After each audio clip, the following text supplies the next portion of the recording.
ভাই, তোর গাড়ির চাবিটা একটু দে তো। কেন? কই নিয়ে যাবি?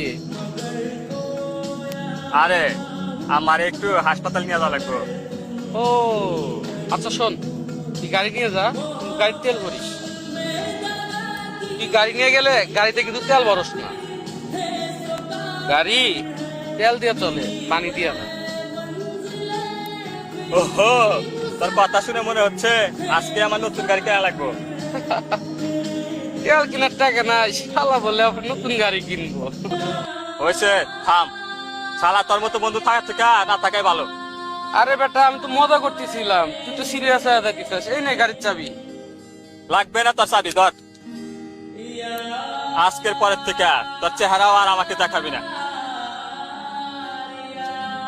আরে বেটা বাদ দে, আমার একটু বাসায় কাম আছে, নামা দিয়ে আয়। ঠিক আছে, আচ্ছা চল।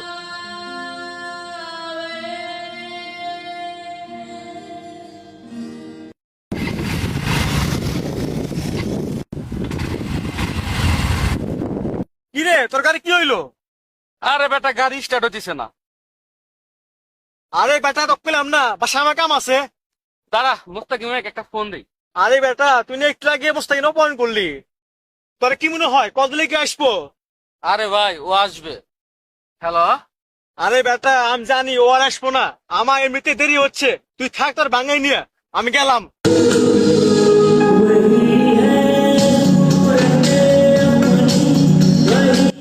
আরে ভাই, আজকে কি তোর তেল কাজে লাগলো?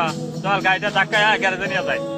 ভাই, তোকে আমি এত অপমান করি, মানুষের সামনে এত শরম দিই, তুই কি আমার কথায় কোনো কষ্ট পাস না? ভাই, তোর কথা কষ্ট পাইলে তোর সাথে বেশিক্ষণ কথা না বলে আমি থাকতে পারি না। আরে তুই এমনি তো সিরিয়াস নেই আমার তো লোক না। এখন চল গাড়ি গ্যারেজে নেওয়া লাগবো।